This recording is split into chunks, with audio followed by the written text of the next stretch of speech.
10 hip-hop songs, over 30 years old. I'm guaranteed to make you rock. I said 1, 2, 3, 4, tell me. Still selling, still streaming, still out-earning brand new releases from artists with every advantage. Scramblers, burglars, gamblers, pickpocket peddlers, even panhandlers. The playlist, the promo budget, the algorithm push, and you want to know the real question? It's not how, it's why.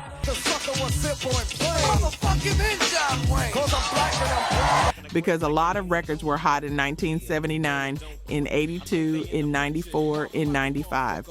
Most of them disappeared. These 10 didn't.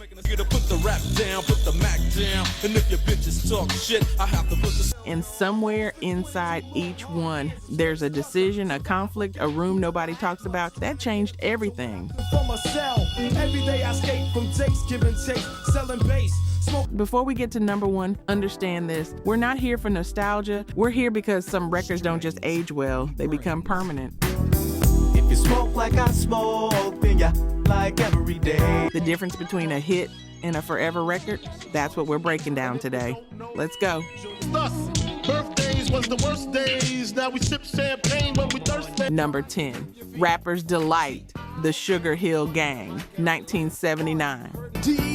You see, I got more clothes than Muhammad Ali, and I dress so viciously. Picture this, it's 1979. Hip-hop doesn't have a record deal, doesn't have a music video, doesn't have a chart position, doesn't even have a name that most people know yet. And then in a single session, one take, 3 guys from New Jersey walk into a studio and record the song that introduces an entire genre to the world. I got a little face and a pair of brown eyes. All I'm here to do, ladies, is hypnotize. But here's what I think about when I hear Rapper's Delight now, all these decades later. This song almost didn't exist at all. The Sugar Hill Gang, Wonder Mike, Big Bank Hank, and Master G were handpicked by Sylvia Robinson, the CEO of Sugar Hill Records.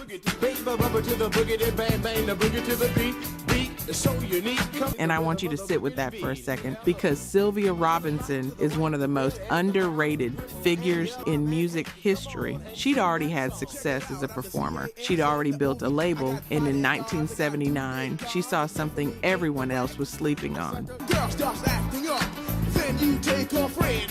I'm Master G. These kids on the street corners of New York were doing something extraordinary with turntables and rhymes, and she was going to put it on wax before anybody else figured out the business model. So they went in and they recorded Rapper's Delight in a single take. On and on and on and on and on. The beat don't stop until the break of dawn. I sing it on and A single take on a record that runs over 14 minutes in its full version. Now here's the thing that doesn't get talked about enough. The entire beat underneath the record. It's a live recreation of Chic's Good Times. A live performance, and the musicians had to replay that groove from scratch because that's how you got around sample clearance in 1979. Let's rock. You don't stop. Rock the rhythm that'll make your body rock.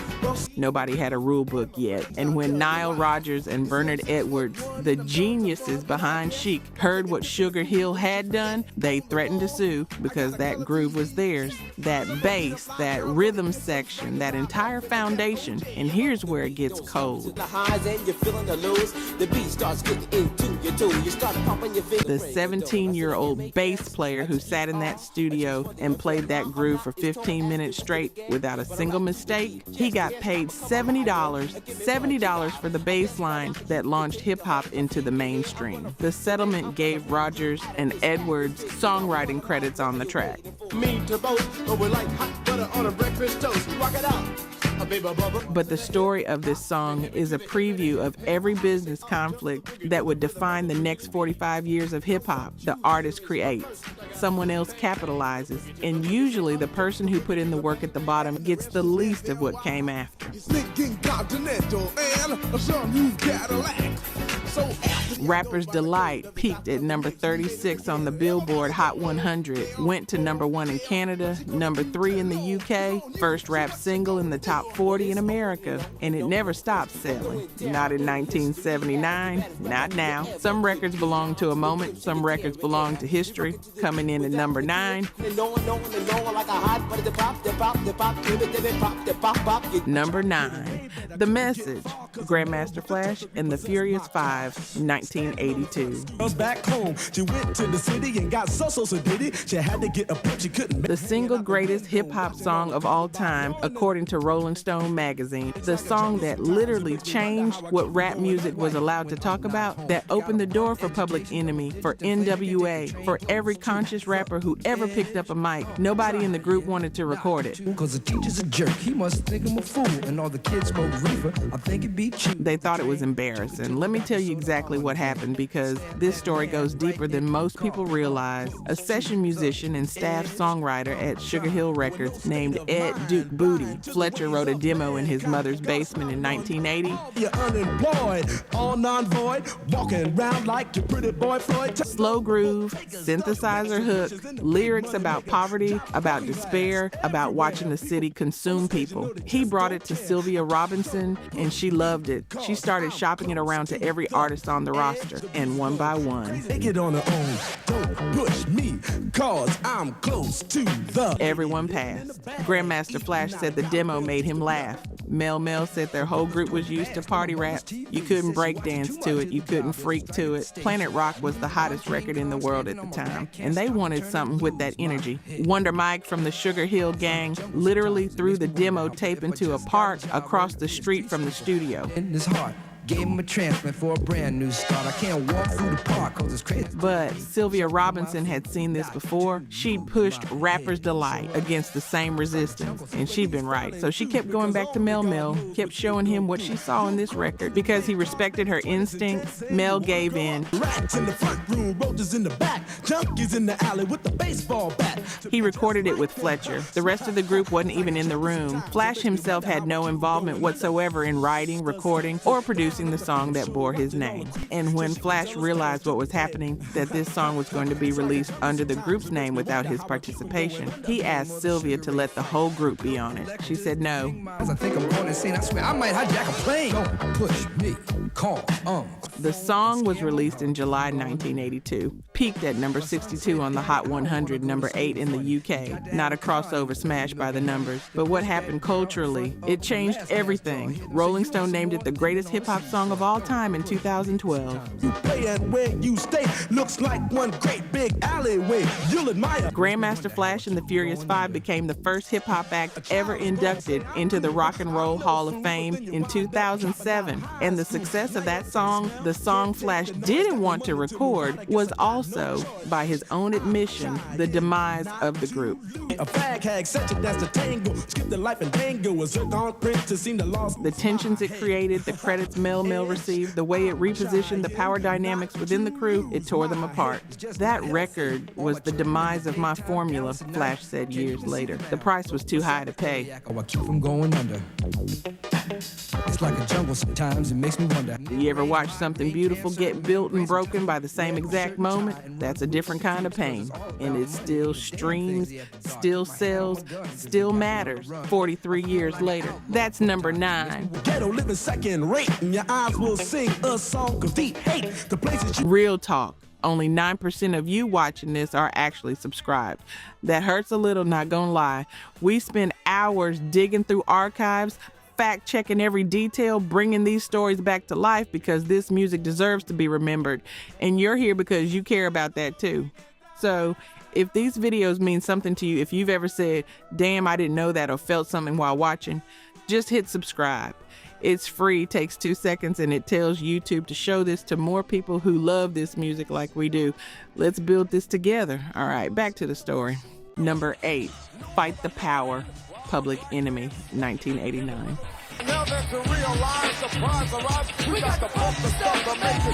If you were paying attention to what hip-hop was becoming by 1989, you already understood that the genre had outgrown the party. The Message had cracked the door open. KRS-One had pushed it wider, and then Chuck D walked through it, threw a grenade into the room, and lit everything on fire.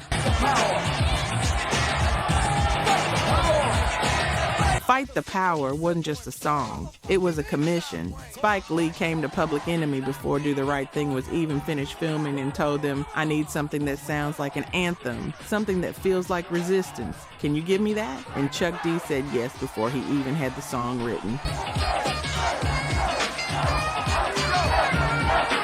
Here's what I find fascinating about the way this record was made. The song was conceived specifically for the film, created as a soundtrack piece before it was ever a commercial release. Spike Lee used it throughout the movie in the opening sequence, building through the narrative, repeating until it became almost like a chant woven into the story itself. Radio Raheem's Boombox. The streets of Bedford-Stuyvesant, a summer so hot you could feel the frustration rising off the concrete. If you've seen that film, you know exactly what I mean. And if you've heard that song, you never forget the first time. But here's the part that still sparks debate 35 years later. Chuck D called out Elvis by name, called out John Wayne by name, said directly, publicly, no ambiguity, that their images, their legacies, the way they'd been held up as American icons was built on erasure. D was built on taking black culture and black contributions and whitewashing them into something the mainstream could digest without crediting the source. And people lost it. Radio stations refused to play it. Some program directors called it dangerous. Some called it irresponsible. And Chuck D sat with it. Because if the song made people that uncomfortable, maybe they needed to sit with why.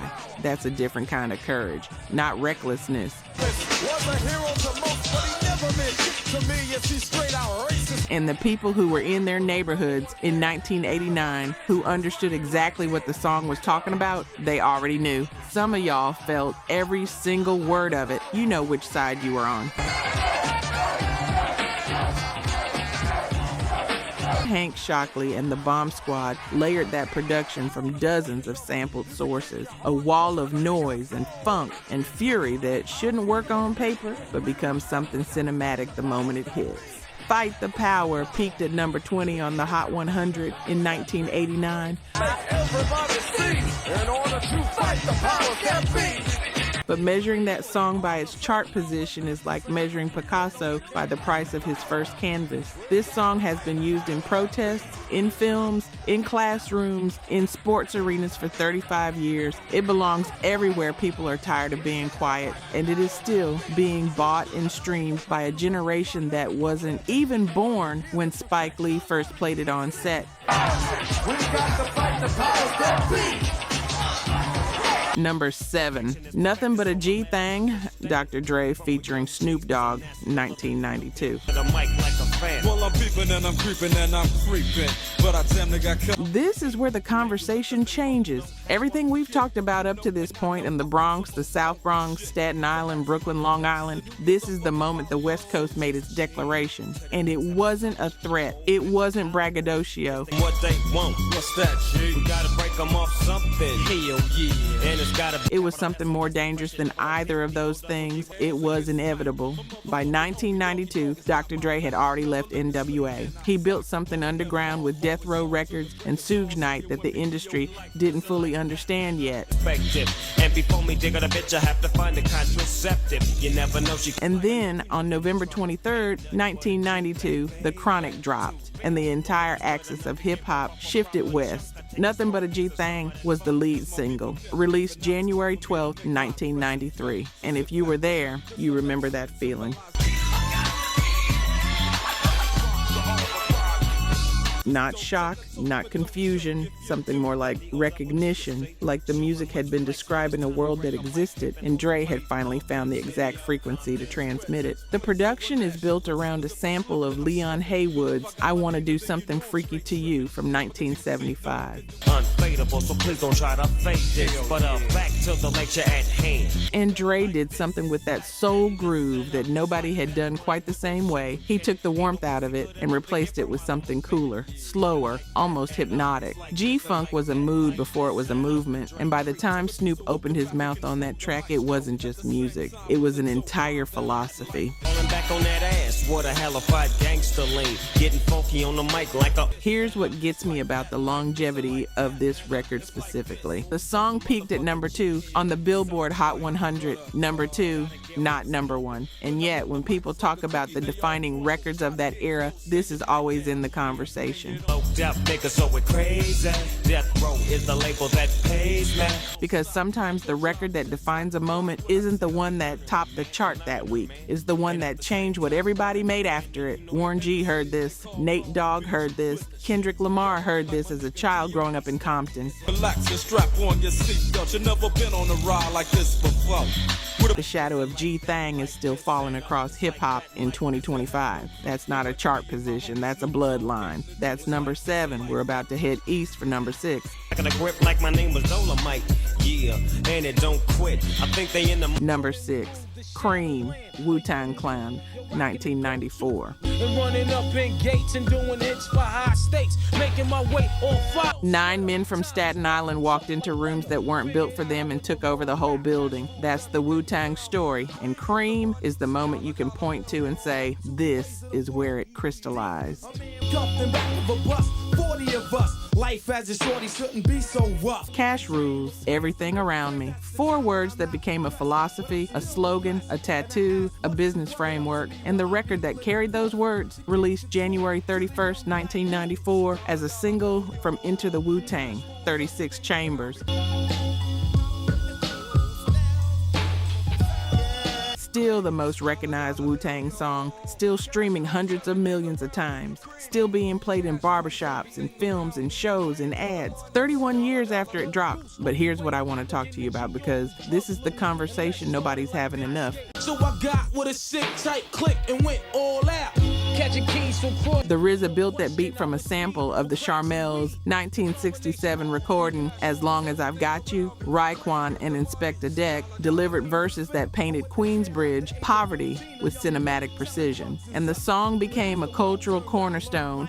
Ready to give up, so I seek the old earth. Who explain working hard may help. Hundreds of millions of Spotify streams, monthly listener numbers that rival artists releasing music right now. And in 2024, Method Man, one of the most recognizable voices in hip-hop history, a man whose name is literally on the song, came forward and said he had never received a streaming check for any of his music. Just a dream for the team who was a fiend. Started smoking rules at 16. Not one. A song that by Spotify alone should have generated close to $2 million in sound recording royalties alone. And one of the artists who made it never saw that money. The streaming era was supposed to fix this, was supposed to cut out the middlemen and give artists direct access to their earnings. Now I face incarceration, pacing, no one upstates my destination. And yet, here's a founding member of one of the greatest hip-hop groups in history saying the check never came, whether it's the label, the distribution deal, the contract structure from 1993. The specifics are complicated and contested, but the reality isn't complicated at all. Get the money, dollar bill, yo. Cash rules everything around me. The machine still takes what it wants. The artists still fight for what they built. And C.R.E.A.M, cash rules everything around me. As a statement in 2025, it hits harder now than it did when Raekwon first said it 31 years later. That's a legacy and indictment wrapped in the same 4 bars. C's rolling in MPVs every week. We made 40 G.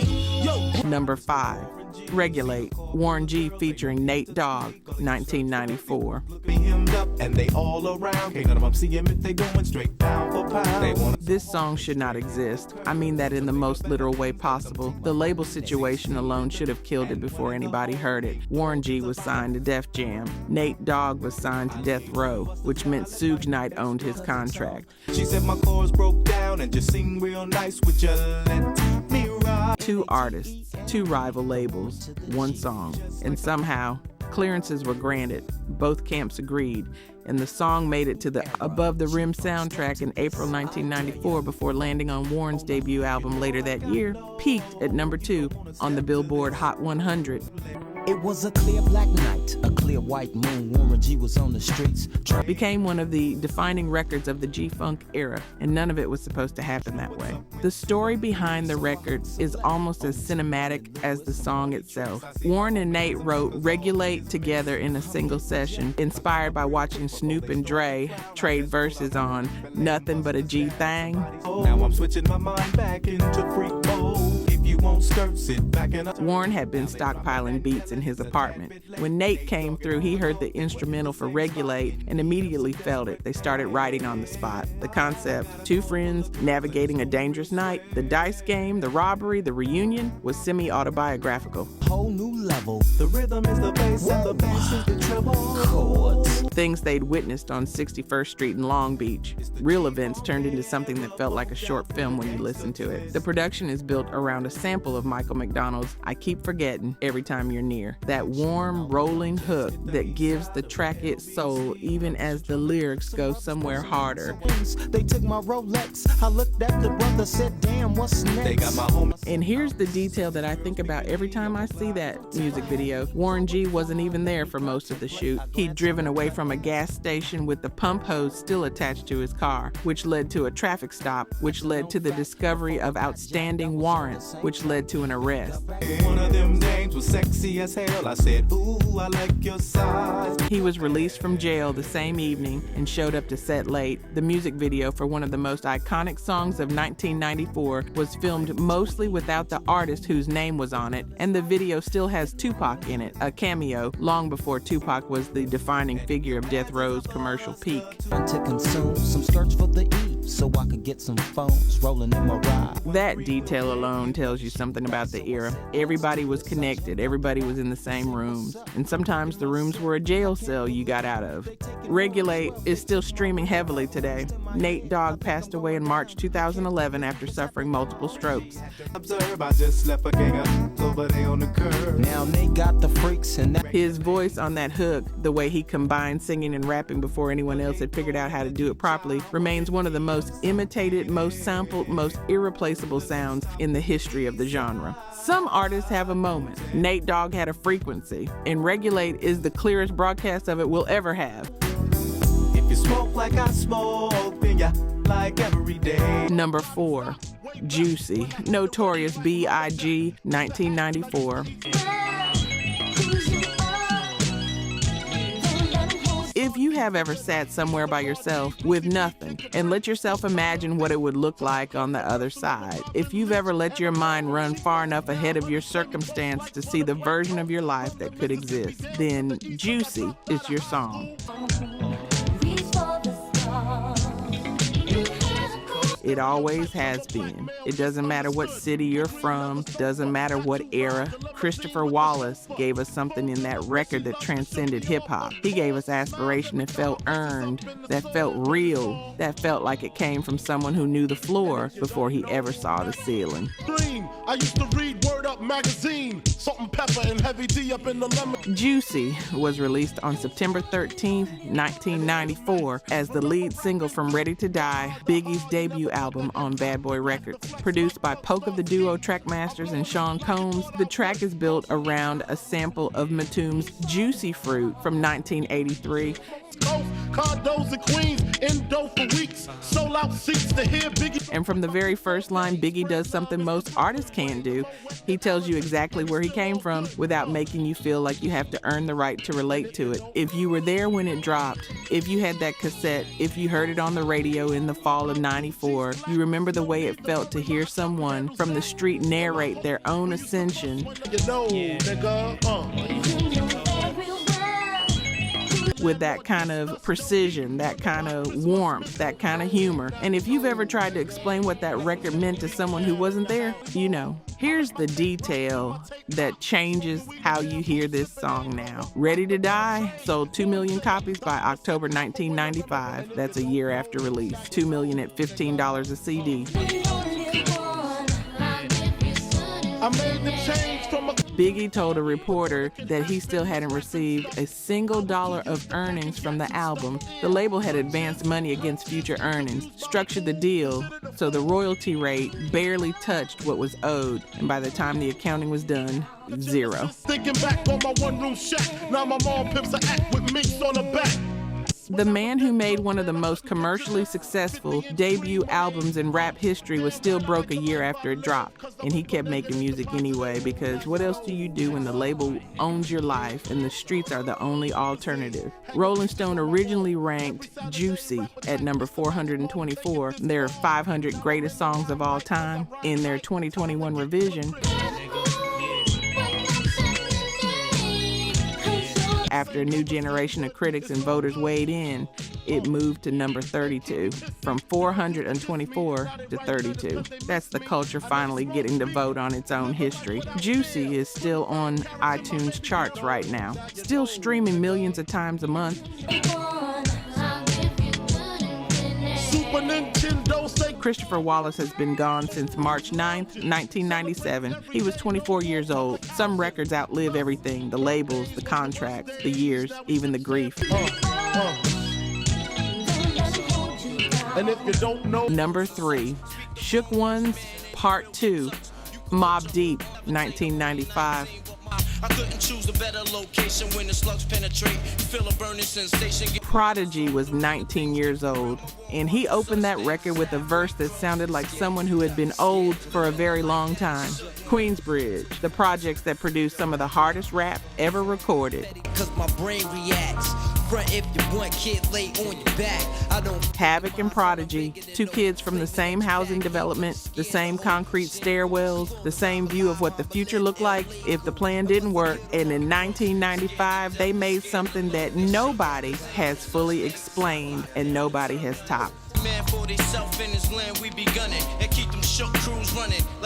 This is one of hip-hop's most famous mysteries, and it took until 2011 for anyone to officially crack the code. That piano sample, that cold minor key, almost mechanical melodic loop that runs through the entire track, nobody knew where it came from.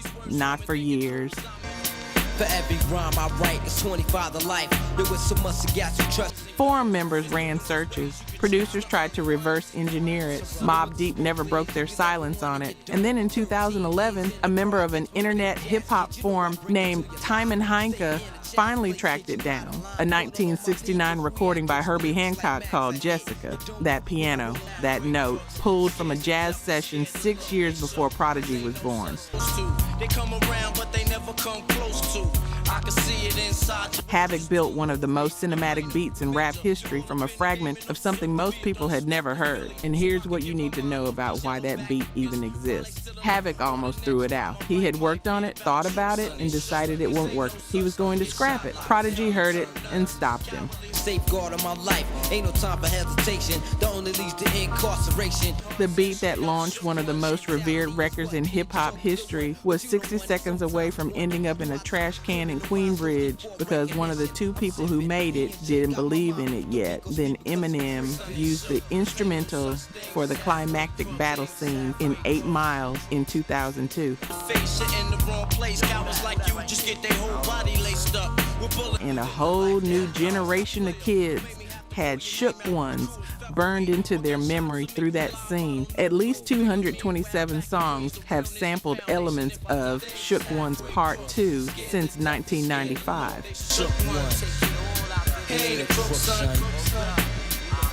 Prodigy passed away on June 20th, 2017. He was 42, sickle cell anemia complication. Dear, he'd been living with the illness his entire life, had mentioned it in his lyrics, had carried it through the same Queensbridge streets that shaped everything he ever recorded.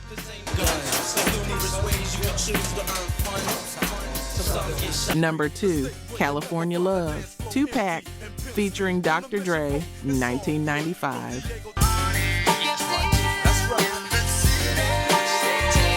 It's December 1995. Tupac has just served 8 months of a 4.5-year sentence at Clinton Correctional Facility in New York. Suge Knight posted bail in October. And on the day Tupac walked out of prison, he was already signed to Death Row Records. Suge had the paperwork ready.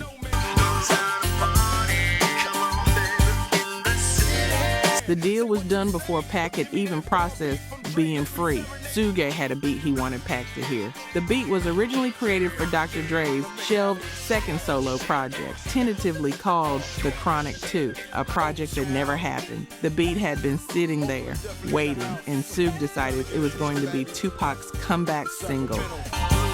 Now let me welcome everybody to the Wild Wild West, a state that's Dre was still at death row at the time. Roger Troutman from the legendary funk group Zapp came in and recorded that talkbox vocal, and then Tupac sat down and wrote his verse, his entire verse, in 15 minutes.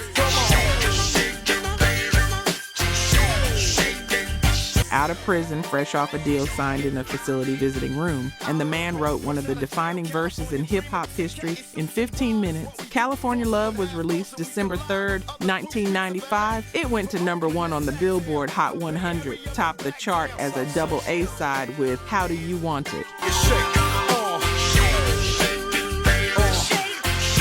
Became, 30 years later, Tupac's first song to cross 1 billion streams on Spotify, 30 years after it was recorded. That's not a record with legs, that's a record with roots so deep they're still growing. for 10 years making rap tunes. Ever since Honeys was wearing Sassoon, now the music video concept came from Jada Pinkett Smith, a Mad Max Beyond Thunderdome-inspired vision of a post-apocalyptic California, shot in the desert in November 1995.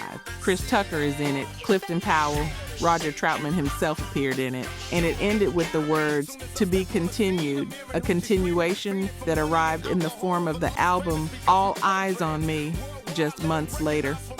Cali is where they put they Mac down, give me love. Roger Troutman was murdered in April 1999, shot multiple times by his brother Larry, who then turned the gun on himself. The voice on that song, the man whose talkbox created one of the most recognizable sounds in the history of West Coast music, gone at 47 in a tragedy that had nothing to do with the industry and everything to do with the private weight that successful people carry outside the spotlight. 95 and they clock me and watch me diamond shining, looking like a Rob Liberace. Tupac was gone even sooner, September 13th, 1996. He was 25 years old, and California Love just crossed 1 billion Spotify streams. The culture doesn't forget, the culture doesn't let go, but sometimes I wonder what they would have made if they'd had more time. Bumping and grinding like a slow jam. It's West Side, so you know the road will bow down. And I'll let you decide what to do with that. That's number 2. There's only one song left that could top this list, and if you've been paying attention to where this countdown started and where it's been going, you already know. Beach in the house, yeah. Number 1, Gangsta's Paradise, Coolio featuring LV, 1995. The most streamed hip-hop song from the 1990s. Over 2 billion streams on Spotify alone, the number 1 song in the United States for the entire year of 1995. In a year that had Tupac, that had Biggie, that had Wu-Tang, the first rap single to ever go straight to number 1 in the United Kingdom.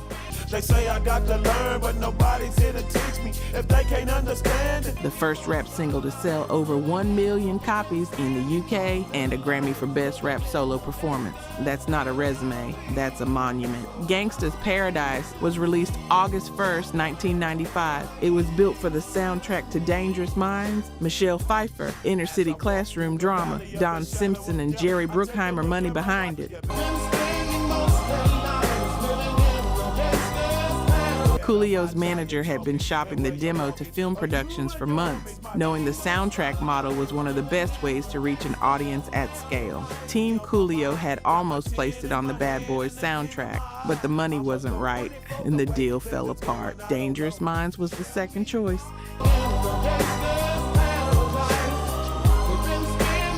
The song interpolates Stevie Wonder's Pastime Paradise from Songs in the Key of Life, 1976, meaning they had to recreate the feel of Wonder's composition and get his blessing. Stevie Wonder received songwriting credit.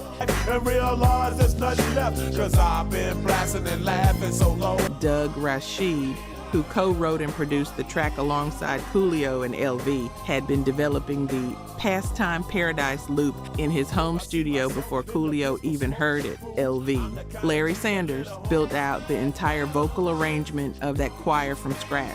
Every voice, every harmony, every bass to falsetto mapping. LV sang all of it before a rapper was ever attached to the record. And then Coolio heard the work in progress and immediately claimed it. Walked in, heard the loop, and started writing on the spot. When you hear the chemistry on that record, the way Coolio's grim, measured verses balance against LV's soaring hook, it sounds inevitable, like it was always supposed to exist. The reality is, it barely held together until the moment it was finished. That even my mama thinks that my mind is gone, but I ain't never crossed a man. On September 28, 2022, Coolio passed away from cardiac arrest at age 59. He was at a friend's home in Los Angeles. In the week following his death, his catalog surged 264% in streams. Gangsta's Paradise alone was streamed 14.8 million times in a single 7-day window. The song found every new generation. Every time a movie needed to set a mood, every time a teacher wanted students to understand what 1995 sounded like, every time a DJ needed a room to stop talking, Gangsta's Paradise was always there. Still is, 2 billion streams and counting.